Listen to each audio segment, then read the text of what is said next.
Court basis ಮೇಲೆ ದೇವೇಗೌಡರು ಇರಬೇಕಾದ್ರೆ 4% 6% ರೆಕಮೆಂಡೇಶನ್ ಇರುತ್ತೆ, ಅದು 4%ಗೆ ಬರುತ್ತೆ. ಇನ್ನು ಬೇರೆ ಬೇರೆ ರಾಜ್ಯದಲ್ಲಿ ಅಲ್ಪಸಂಖ್ಯಾತರಿಗೆ ಕೊಟ್ಟಿರುವಂತಹ ರಿಸರ್ವೇಷನ್ ಅನ್ನು ಸುಪ್ರೀಂ ಕೋರ್ಟ್ ಯಾಕೆ ರದ್ದು ಮಾಡಿದೆ ಅಂತಂದರೆ ಅಲ್ಲಿ ಅದಕ್ಕೆ ಪೂರಕವಾದಂತಹ ದತ್ತಾಂಶ ಅವರು ಕೊಟ್ಟಿರಲಿಲ್ಲ, ಎಂಪೆರಿಕಲ್ ಡೇಟಾ ಕೊಡಲಿಲ್ಲ. ಆದ್ರಿಂದ ಆ ರಿಸರ್ವೇಷನ್ ರದ್ದಾಗಿದೆ. ಇಲ್ಲಿ ರಿಲಿಜನ್ ಮುಸ್ಲಿಮ್ಸ್ ಅನ್ನೋ ಕಾರಣಕ್ಕೆ ಇಲ್ಲಿ ರಿಸರ್ವೇಷನ್ ಸಿಕ್ಕಿಲ್ಲ. ಸರಿ ಬಟ್ ಗೊಂದಲ ಯಾಕೆ ಅಂತ ಹೇಳಿ ಒಂದ್ ಕಡೆ ಪ್ರಸ್ತಾವನೆನೇ ಇಲ್ಲ. ಒಂದ್ ಕ್ಲಾರಿಫಿಕೇಶನ್ ಸಮಯವಲ್ಲ ಸರ್ ಇಂದ. ಈಗ ಡಿ ಕೆ ಶಿವಕುಮಾರ್ ಅವರು ಪ್ರಸ್ತಾವನೆನೇ ಇಲ್ಲ ಅಂತ ಹೇಳೋ ಮೂಲಕ ಸರ್ಕಾರದ ಮುಂದೆ ಇಂಥದ್ದೊಂದು ವಿಚಾರ ಬಂದೇ ಇಲ್ಲ ಅಂತ ಹೇಳಿದ್ದಾರೆ ಅಂತಂದ್ರೆ ಸುಳ್ಳು ಹೇಳ್ತಿದ್ದಾರೆ ಅನ್ನೋ ಅನುಮಾನ ಬರುತ್ತೆ. ಸರ್ಕಾರದ ಮುಂದೆ ಈಗ ಡಿ ಕೆ ಶಿವಕುಮಾರ್ ಅವರಿಗಿಂತ ಸಿಎಂ ಆಫೀಸೇ ಅದನ್ನು ಹೇಳಿದೆ.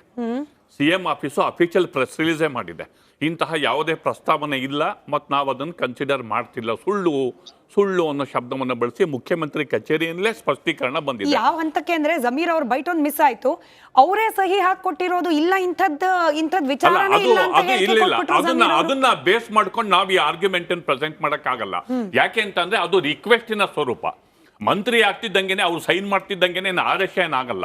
ಮುಸ್ಲಿಂ ಸಮುದಾಯಕ್ಕೆ ಸೇರಿದ ಕೆಲವು ಸಚಿವರು, ಶಾಸಕರು ಮೆಮೊರಾಂಡಮ್ ನಜೀರ್ ಅಹಮದ್ ಅವ್ರ ಪೊಲಿಟಿಕಲ್ ಸೆಕ್ರೆಟರಿ ಅವರ ಹೆಸರಲ್ಲಿ ಮೆಮೊರಾಂಡಮ್ ಅನ್ನು ಕೊಟ್ಟಿದ್ದಾನೆ. ಆ ಮೆಮೊರಾಂಡಮ್ ಅನ್ನ ಅದನ್ನ ಪರಿಗಣಿಸಿ ಅದು ಪ್ರೊಸೀಜರ್ ಮೂವ್ ಆಗಿದೆ. ಆದ್ರೆ ಅದು ಅನ್ಲೆಸ್ ಕ್ಯಾಬಿನೆಟ್ ಮುಂದೆ ಬರೋವರೆಗೂ ಟೆಕ್ನಿಕಲಿ ಅನ್ಲೆಸ್ ಅದು ಕ್ಯಾಬಿನೆಟ್ ಮುಂದೆ ಬರೋವರೆಗೂ ಪೊಲಿಟಿಕಲ್ ಟಾಕ್ ವಾರ್ಗೇನು ಯಥೇಚ್ಛವಾಗಿ ನಡೀತಾ ಇದೆ. ಥರ್ಡ್ ಬ್ರೇಕಿಂಗ್ ಒಂದು ಪ್ಲೇ ಮಾಡ್ಕೊಳ್ಳಿ, ಅದಾದ್ಮೇಲೆ ನಾನು ರಿಯಾಜ್ ಅವ್ರ ರಿಯಾಕ್ಷನ್ ತಗೊಳ್ತೀನಿ. ಇದಕ್ಕೆ ಮುಸ್ಲಿಂ ಮೀಸಲಾತಿ ಕೊಟ್ಟರೆ ತಪ್ಪೇನು ಅಂತ ಕೇಳಿದ್ರೆ ಇವತ್ತು ಸಚಿವರಾದ ಶಿವಾನಂದ ಪಾಟೀಲ್ರು ಕೇವಲ ಇಷ್ಟಕ್ಕೆ ಮಾತ್ರ ಸೀಮಿತವಾಗಿರಲಿಲ್ಲ. ಬ್ರೇಕಿಂಗ್ ನಾವು ದಯವಿಟ್ಟು ಪ್ಲೇ ಮಾಡಿ.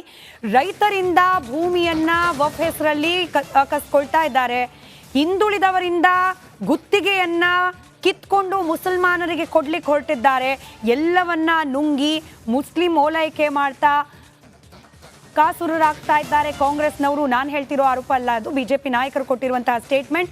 ಪ್ರಸ್ತಾವನೆ ವಿಚಾರದಲ್ಲಿ ರಾಜಕೀಯ ಆರೋಪ ಪ್ರತ್ಯಾರೋಪ ಅಂತೂ ಇವತ್ತು ಯಥೇಚ್ಛವಾಗಿ ನಡೆದಿದೆ. ಶಿವಾನಂದ ಪಾಟೀಲ್ರು ಮಾತನಾಡಿದ್ದಾರೆ, CT ರವಿ ಅವರು ಮಾತನಾಡಿದ್ದಾರೆ, ಪ್ರಹ್ಲಾದ್ ಜೋಶಿ ಅವರು ಮಾತನಾಡಿದ್ದಾರೆ. ಕೇಳಿಸ್ಕೊಳ್ಳಿ, ನಂತರದಲ್ಲಿ ಚರ್ಚೆ.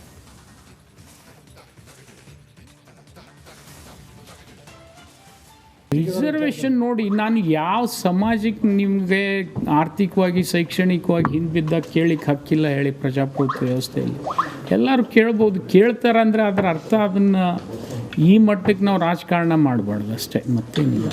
ಎಲ್ಲ ಸಮಾಜ ಕೇಳ್ತಾವೆ, ನಮ್ಮ ಲಿಂಗಾಯತರು ಕೇಳ್ತಾ ಇದ್ದೀವಲ್ವ, ನಾವು ಕೇಳ್ತಾ ಇದ್ದೀವಿ. ಮತ್ತು ನಾವು ನಮ್ಮ ಸಮಾಜದಲ್ಲೂ ಬಡವರಿದ್ದಾರೆ, ಅವ್ರಿಗೆ ಕೊಟ್ಟರೆ ತಪ್ಪೇನಿದೆ. ಮೊನ್ನೆ ಮಾತಾಡ್ತಾ ಹೇಳಿದೆ, ಇದು ಕಾಂಗ್ರೆಸ್ಸು ಆಧುನಿಕ ಭಸ್ಮಾಸುರ ಒಂದು ರೀತಿ ವರ್ತನೆ ಮಾಡ್ತಾ ಇದೆ ಅಂತ ಹೇಳಿದೆ. ಬರೀ ಭಸ್ಮಾಸುರ ಆಗಿಲ್ಲ, ಬಕಾಸುರ ಮತ್ತು ಭಸ್ಮಾಸುರ ಎರಡೂ ಸೇರಿದ್ರೆ ಏನಾಗುತ್ತೋ ಅದು ಇವತ್ತು ಕಾಂಗ್ರೆಸ್ ಆಗಿದೆ. ಬಕಾಸುರನೂ ಆಗಿದೆ, ಎಲ್ಲನ್ನೂ ಲೂಟಿ ಹೊಡೆಯುವಂತ ಬಕಾಸುರನೂ ಆಗಿದೆ, ಮತ್ತು ವರ ಕೊಟ್ಟವರ ಮೇಲೆ ತಲೆ ಮೇಲೆ ಕೈ ಇಡ್ತಕ್ಕಂಥ ಭಸ್ಮಾಸುರನಾಗಿಯೂ ಕೂಡ ಕಾಂಗ್ರೆಸ್ ವರ್ತನೆ ಮಾಡ್ತಾ ಇದೆ. ಈ ತುಷ್ಟೀಕರಣದ ಪರಾಕಾಷ್ಠೆ ಅಂತಂದ್ರೆ ಕಾಂಟ್ರಾಕ್ಟ್ಗಳಲ್ಲಿ ಮುಸಲ್ಮಾನರಿಗೆ 4% ರಿಸರ್ವೇಷನ್. ಸಂವಿಧಾನ ಪ್ರಕಾರವಾಗಿ ಎಜುಕೇಷನ್ದಲ್ಲಿರ್ಬೋದು ಅಥವಾ ಸೋಷಿಯಲಿ ಇರ್ಬೋದು, ಜಾಬ್ದಲ್ಲಿರ್ಬೋದು, 4% ರಿಸರ್ವೇಷನ್ ಈಸ್ ಅನ್ಕಾನ್ಸ್ಟಿಟ್ಯೂಷನಲ್ ಅಂಥೇಳಿ ಸುಪ್ರೀಂ ಕೋರ್ಟ್ ಜಡ್ಜ್ಮೆಂಟ್ ಇದೆ. ಬೇರೆದರಲ್ಲಿ ಇವರು ಕಾಂಟ್ರಾಕ್ಟದಲ್ಲಿ ಕೊಡಕೊಂಡಿರ್ತಾರೆ. ರಿಯಾಜ್ ಅವರೇ, CT ರವಿ ಅವರು ಹೇಳ್ತಿದ್ದಾರೆ ನೋಡಿ, ವಫ್ ಹೆಸರಲ್ಲಿ ರೈತರು ಭೂಮಿ ಕಸ್ಕೊಳ್ತಿದ್ದಾರೆ. ಈಗ ಈ ಮೀಸಲಾತಿ ಹೆಸರಲ್ಲಿ ಗುತ್ತಿಗೆಯನ್ನ ಕೂಡ ಹಿಂದುಳಿದ ವರ್ಗಗಳಿಂದ ಕಸ್ಕೊಂಡು ಅದನ್ನ ಕೇವಲ ಮುಸಲ್ಮಾನರಿಗೇನೆ ಕೊಡಬೇಕು ಅನ್ನೋ ಪ್ರಯತ್ನ. ಅಲ್ಲಿಗೆ ಕಾಂಗ್ರೆಸ್ನವ್ರು ಮಾಡ್ತಾ ಇರೋದು ಕೇವಲ ಮುಸ್ಲಿಂ ಓಲೈಕೆ.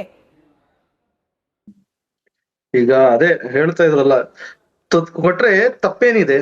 ಈಗ ರಿಸರ್ವೇಶನ್ ಯಾಕೆ ಮುಸಲ್ಮಾನರಿಗೆ ರಿಸರ್ವೇಶನ್ ಕೊಡಬಾರ್ದ? ಯಾಕಷ್ಟು ಸಂಕಟ? ಯಾಕೆ ಬಿಜೆಪಿ ಅವರಿಗೆ, ಜೆಡಿಎಸ್ ನವರಿಗೆ? ಆರ್ಟಿಕಲ್ 29 ಓದ್ಕೊಳ್ಳಿ. ಈಗ ದೇವೇಗೌಡರು 6% ರಿಸರ್ವೇಶನ್ ಮಾಡಿದಾಗ ಅವಾಗ 4% ರಿಸರ್ವೇಶನ್ ಸಿಗ್ತಲ್ಲ, ಅವಾಗ ಏನು ಉದ್ದೇಶ ಇಲ್ಲ. ಅದೇ ಬಿಜೆಪಿ ಅವರಿಗೆ, ಜೆಡಿಎಸ್ ನವರಿಗೆ ಓಟ್ ಹಾಕಕ್ಕೆ ಮಾತ್ರ ಮುಸಲ್ಮಾನರು ಬೇಕು. ಕೇಳಿಲ್ಲ, ನಮ್ಮ ಮಾತು ಕೇಳಿ ನೀವು. ಮುಸಲ್ಮಾನರು ಬಿಜೆಪಿಯಲ್ಲಿ ಇರಬೇಕು, ಜೆಡಿಎಸ್ ಅಲ್ಲಿ ಇರಬೇಕು, ಗುಲಾಮರಾಗಿರ್ಬೇಕು. ನಮ್ಮ ಗುಲಾಮರಾಗಿರ್ಬೇಕು ಮಾತ್ರ ಮುಸಲ್ಮಾನರಿಗೆ ಅವಕಾಶನಾ? ಅವ್ರಿಗೆ ರಿಸರ್ವೇಶನ್ ಕೊಡ್ತೀರಾ? ಅವ್ರಿಗೆ ರಿಸರ್ವೇಶನ್ ಕೊಡ್ತೀರಾ? ಕರ್ನಾಟಕದಲ್ಲಿ ಇರ್ತಕ್ಕಂಥ ಮುಸಲ್ಮಾನರಲ್ಲಿ ಅನೀಫಿ ಸುನ್ನಿ ಮುಸ್ಲಿಮ್ಸ್ ಏನಿದ್ದಾರೆ ಅವರು ಅತ್ಯಂತ ಪ್ರಗತಿ ಹೊಂದಿದ್ದಾರೆ ಅಂತ ಹೇಳಿ ಅನೇಕ ರಿಪೋರ್ಟ್ಸ್ ಹೇಳುತ್ತೆ. ಅವ್ರಿಗೂ ಸಹ ನೀವು ರಿಸರ್ವೇಶನ್ ನಲ್ಲಿ ತರ್ತೀರಾ? ಹೆಂಗ್ ತರ್ತೀರಾ ನೋಡಿ, ಅದಕ್ಕೆ ಹೇಳೋದು ಸ್ವಲ್ಪ ಓದ್ಕೊಂಡ್ಬನ್ನಿ, ಸ್ವಲ್ಪ ಓದ್ಕೊಂಡ್ಬನ್ನಿ ರಿಯಾಜ್ ಅವರೇ. ಯಾವ್ದೋ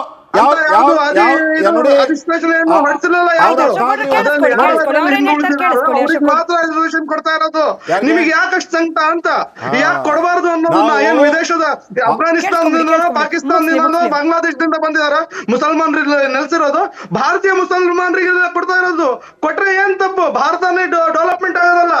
ಮುಸಲ್ಮಾನರು ಡೆವಲಪ್ ಆದ್ರೆ ಮುಸಲ್ಮಾನರು ಅಭಿವೃದ್ಧಿ ಆಗ್ಬಾರ್ದು. ನಿಮ್ ಗುಲಾಮರಾಗಿರ್ಬೇಕಾ?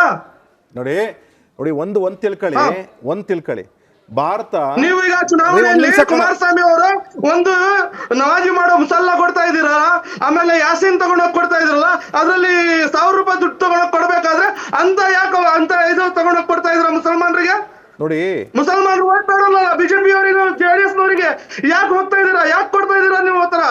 ಯಾಕೆ ನಮ್ಮ ಧರ್ಮವನ್ನ ಅಪಪ್ರಚಾರ ಮಾಡ್ತಾ ಇದ್ದೀರಾ? ನೋಡಿ ಆಯ್ತು, ಈಗ ಏನೇನೋ ಹೇಳ್ತಿದ್ದಾರೆ ರಿಯಾಜ್ ಅವರು. ವಿಚಾರ ಧರ್ಮದ ಬಗ್ಗೆ ನಮಗೆ ಪ್ರತಿಯೊಂದು ಧರ್ಮದ ಬಗ್ಗೆ ಗೌರವ ಇದೆ.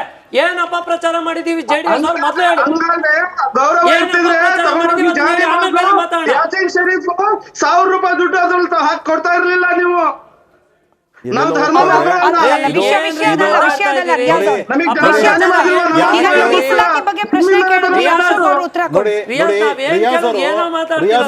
ಎಲ್ಲಿಗೂ ಹೋಗ್ತಿದ್ದಾರೆ. ಯಾಕೆ ಮುಸಲ್ಮಾನರು ಅಂತ ಹೇಳಿ ಕೊಡಬಾರ್ದು? ಯಾಕೆ ಹಿಂದುಳಿದ ಮುಸಲ್ಮಾನರು ಯಾರಿದ್ದಾರೆ ನೋಡಿ, ಅದರಲ್ಲಿ ನಾವು ಪ್ರವರ್ಗ 1ರಲ್ಲಿ ಒಂದು ತತ್ಸುಮಾರು 8 ಅಥವಾ 9 ಸೆಟ್ಸ್ ಇವೆ ಮುಸಲ್ಮಾನರ ಸೆಟ್ಸು. ಆಮೇಲೆ 2A ನಲ್ಲಿಯೂ ಸಹ 4-5 ಸೆಟ್ಸ್ ಇವೆ. ಅವ್ರಿಗೆ ನೀವು ರಿಸರ್ವೇಶನ್ ಕೊಟ್ರೆ ಅದರಲ್ಲಿ ನಮ್ದೇನು ಸಹ ಅಬ್ಜೆಕ್ಷನ್ ಇಲ್ಲ. ಯಾಕೆ ಅಂತಂದ್ರೆ ಇದನ್ನ ದೇವರಾಜ ಅರಸು ಅವರು ಮುಖ್ಯಮಂತ್ರಿಗಳಾಗಿದ್ದಾಗ ಅದನ್ನ ಇಂಪೆರಿಕಲ್ ಡೇಟಾ ತೆಗೆದು ಅವ್ರನ್ನ ಸೇರಿಸ್ತಾರೆ. ಆದರೆ ವೀರಪ್ಪ ಮೊಯ್ಲಿ ಅವರು ಏನಂತಂದ್ರೆ ಎಲ್ಲಾ ಮುಸಲ್ಮಾನರು, ಹನೀಫಿ ಸುನ್ನಿ ಮುಸ್ಲಿಂ ಅಂತ ಹೇಳಿ ಒಂದು ಸಮುದಾಯ 42% ಅತ್ಯಂತ ಫಾರ್ವರ್ಡ್ ಮುಸ್ಲಿಮ್ಸು, ಅಂತಹ ಮುಸಲ್ಮಾನರಿಗೂ ಸಹ ರಿಸರ್ವೇಶನ್ ಅಲ್ಲಿ ತರ್ತಕ್ಕಂಥ ಕೆಲಸನ ಮಾಡ್ತಾರೆ. ಇದರಿಂದಾಗಿ ನಾವು ಹೇಳೋದು, ಆವತ್ತು ನೀವು 1993ನಲ್ಲಿ ಕಣ್ಣಿಗೆ ಬಟ್ಟೆ ಕಟ್ಬಿಟ್ಟು ಮರೆಮಾಚತಕ್ಕಂಥ ಕೆಲಸಗಳನ್ನ ಮಾಡಿದ್ರಿ, ಅದರಿಂದಾಗಿ ಇದು ತಪ್ಪು ಅಂತ ಹೇಳಿ ನಾವು ರಿಸರ್ವೇಶನ್ ತೆಗೆದಿದ್ದು ಒಂದು ವಿಚಾರ. ಎರಡನೇ ವಿಚಾರ, ಇಡೀ ಭಾರತದಲ್ಲಿ ಅನೇಕ ರಾಜ್ಯಗಳಲ್ಲಿ ಅದು ಚರ್ಚೆ ಹೋಗಿದೆ, ಕೋರ್ಟ್ಗಳಲ್ಲಿ ಡಿಸಿಷನ್ಸ್ ಆಗ್ಬಿಟ್ಟಿದೆ. ಯಾವುದೇ ರೀತಿ ಆರ್ಟಿಕಲ್ 15 ಮತ್ತು ಆರ್ಟಿಕಲ್ 29ಗೆ ಅಪಚ್ಯುತಿ ಬರ್ತಕ್ಕಂಥ ಕೆಲಸಗಳು ಮಾಡಬಾರ್ದು. ಅದರಿಂದಾಗಿ ಮುಸ್ಲಿಂ ಸಮುದಾಯ ಅಂತ ಹೇಳಿ ಅಥವಾ ಅಲ್ಪಸಂಖ್ಯಾತ ಸಮುದಾಯ ಅಂತ ಹೇಳಿ ನೀವು ರಿಸರ್ವೇಶನ್ ಕೊಡಬಾರ್ದು. ಅಕಸ್ಮಾತ್ ಆ ಸಮುದಾಯಗಳಲ್ಲಿ ಹಿಂದುಳಿದವರು ಯಾರ್ಯಾರಿದ್ದಾರೆ ಕನ್ಸಿಡರ್ ಮಾಡಿ